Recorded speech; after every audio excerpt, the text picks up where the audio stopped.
रविवार की दोपहर फरीदाबाद की एक शांत गली में जब जम्मू एवं कश्मीर पुलिस की एक गाड़ियां अचानक दाखिल हुई तो किसी को अंदाजा भी नहीं था कि ये कोई साधारण छापेमारी नहीं बल्कि देश की सुरक्षा व्यवस्था को झकझोर देने वाली एक बड़ी कार्रवाई होने जा रही है। यह ऑपरेशन पूरी गोपनीयता में चलाया गया था।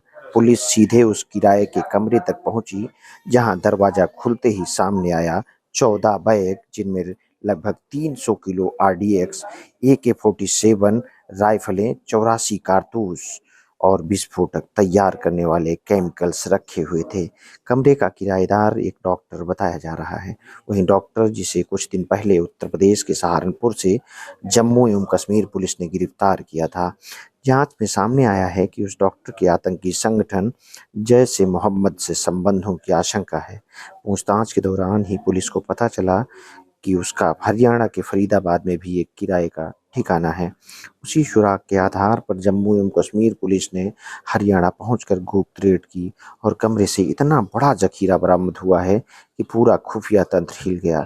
ये पूरा ऑपरेशन स्थानीय पुलिस को बिना बताए किया गया था ताकि किसी तरह की जानकारी लीक ना हो सके। छापेमारी के दौरान आसपास के लोगों को ये पता नहीं चल सका कि उनके बीच एक ऐसा कमरा मौजूद है जहां महीनों से इतनी बड़ी मात्रा में विस्फोटक जमा था। बताया जा रहा है कि ये कमरा डॉक्टर मुजाहिल शकील नाम के व्यक्ति के 3 महीने पहले किराए पर लिए गए कमरे में था। वह खुद वहां नहीं रहता था बल्कि कमरे को केवल सामान रखने के लिए इस्तेमाल करता था। पुलिस सूत्रों के मुताबिक शुरुआती जांच में ये बात सामने आई है कि बरामद हुआ आरडीएक्स किसी बड़ी आतंकी साजिश का हिस्सा था। माना जा रहा है कि भारत के अंदर किसी बड़े शहर को निशाना बनाने की तैयारी चल रही थी और फरीदाबाद का ये कमरा उस नेटवर्क का स्टोरेज पॉइंट था। ये भी आशंका जताई जा रही है कि यहाँ विस्फोटक बनाने या उन्हें तैयार हालात में रखने का काम होता था ताकि आदेश मिलते ही उन्हें आगे भेजा जा सके। इस मामले में अब तक 2 लोगों को हिरासत में लिया गया है और उनसे पूछताछ जारी है। पुलिस ये पता लगाने की कोशिश कर रही है कि 300 किलो आरडीएक्स आखिर आया कहां से और किस रास्ते से फरीदाबाद तक पहुंचा। सूत्रों का कहना है कि इस नेटवर्क की जड़ें 4 राज्यों जम्मू कश्मीर, उत्तर प्रदेश, हरियाणा और गुजरात तक फैली हो सकती हैं। कई एजेंसियां अब मिलकर ये खंगाल रही हैं कि क्या इस सामग्री को किसी आतंकी हमले में इस्तेमाल किया जाना था या किसी बड़ी योजना का हिस्सा था जो अभी अपने शुरुआती चरण में थी। सबसे चौंकाने वाली बात यह है कि इस नेटवर्क में शामिल व्यक्ति कोई पेशेवर अपराधी नहीं बल्कि एक डॉक्टर है।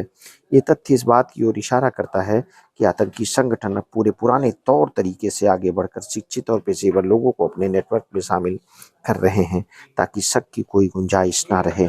समाज के भीतर से ही ऐसे चेहरे चुनने उनकी नई रणनीति बन गई है जो बाहरी तौर पर सामान्य लगे लेकिन अंदर से किसी गहरी साजिश का हिस्सा हो। फरीदाबाद जैसी जगह से इतनी बड़ी मात्रा में विस्फोटक और हथियारों की बरामदगी ये साबित करती है कि आतंकवाद अब सीमाओं पर नहीं बल्कि शहरों के भीतर अपनी जड़ें फैलाने की कोशिश कर रहा है।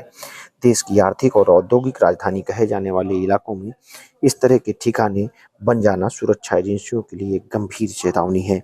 ये मामला इस बात का संकेत है कि अब हर राज्य, हर शहर और हर गली को अपनी सुरक्षा जिम्मेदारी खुद समझनी होगी। फिलहाल जम्मू कश्मीर पुलिस और केंद्रीय एजेंसियां आरोपी से पूछताछ कर रही हैं।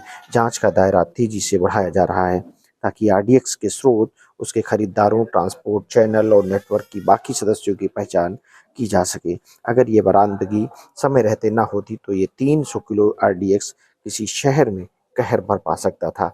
ये घटना केवल एक पुलिस ऑपरेशन नहीं बल्कि उस गुप्त और खतरनाक जाल का पर्दाफाश है जो देश के भीतर बैठकर देश के खिलाफ साजिशें बुन रहा है।